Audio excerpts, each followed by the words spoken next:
அப்பா அம்மாவ பார்த்துக்கணும் அப்படிங்கிறது ஒவ்வொருவனுடைய கடமை. அவாள பார்த்துக்கிறது தான் இவனுடைய முதல் வேலை.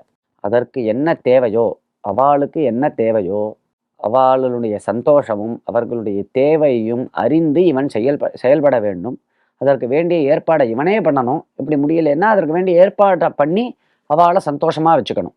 ஏதோ தலையில எழுத்தே அப்படின்னு அவள சிரமப்படுத்தக்கூடாது. எங்கேயோ கொண்டு போய் அவள விட்டுடவும் கூடாது. இவன் கூட இருந்து பார்த்துக்கணும். இல்ல அதுக்கு ஆட்கள நியமிக்கணும். தன்னுடைய கண் பார்வையில தான் எங்க இருக்கானோ, அங்கேயே அவாளையும் வச்சுக்கணும். இப்படி இருந்து தான் அப்பா, அம்மாவ பார்த்துக்கணும். அப்படி பார்த்துண்டா, இவனுக்கு சகல ஸ்ரேயஸும் அத்தன நன்மையும் இவனுக்கு கிடைக்கும்.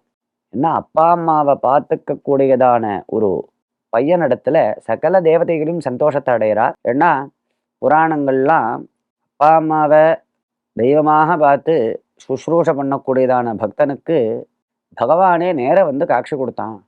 பண்டரிபுரத்துல புண்டரீகன்னு ஒரு பக்தன் அப்பா, அம்மாவுக்கு சுஷ்ரூஷ பண்ணிட்டு இருந்தான். அவனுக்காக பகவானே வாசல்ல வந்தான். வந்தா, "எங்க அப்பா, அம்மாவுக்கு நான் கொஞ்சம் ஜலம் எடுத்து குடுத்துன்னு இருக்கேன். நீ நில்லு" அப்படின்னு சொல்லிட்டான் புண்டரீகன். அந்த பாண்டுரங்கன் அவன் போட்ட செங்கல்ல இன்னிக்கும் நின்னுட்டு இருக்கான் புண்டரீகனுக்காக.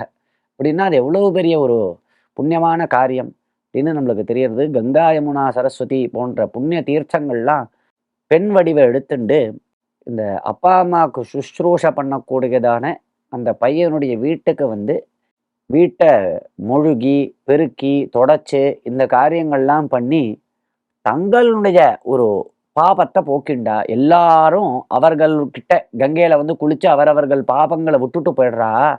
அந்த பாபத்தெல்லாம் எப்படி போக்கிக்கிறது அப்படின்னா, இந்த மாதிரி அப்பா, அம்மாவுக்கு பணிவிடை செய்யக்கூடியதான ஒரு உத்தமனுடைய வீட்டுக்கு வந்து அவனுக்கு சுஷ்ரூஷ பண்ணி அவர்கள்லாம் புனிதத்தன்மையை ஒவ்வொரு நாளும் அடையறா அப்படின்லாம் நமக்கு புராணங்கள்ல கதை இருக்கு. அவ்வளவு ஒரு உயர்வாக சொல்லப்பட்டிருக்கு. அப்பா அம்மாவை தவிக்க விடுறதுக்கு மேல பாபம் கிடையாது. அப்பா அம்மாவை தவிக்க விட்டுட்டு நீ என்ன பண்ணினாலும் உனக்கு அப்பா அம்மாவை நீ தவிக்க விட்டா என்ன ஆகும் தெரியுமா? அடுத்த ஜென்மால ஸ்மசானத்துல முள்ளுச்செடியா பொறப்பான்.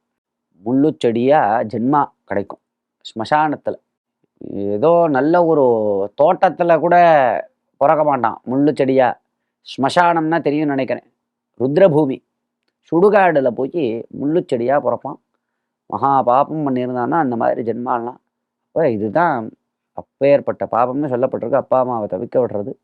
அப்படி இல்லாம எல்லாரும் அப்பா அம்மாவுக்கு நல்ல சத்புத்திரர்களாக இருந்து சுஷ்ரூஷ பண்ணி அவர்களுடைய ஆசியையும் தேவதைகளினுடைய ஆசீர்வாதத்தையும் அடைய வேண்டும்.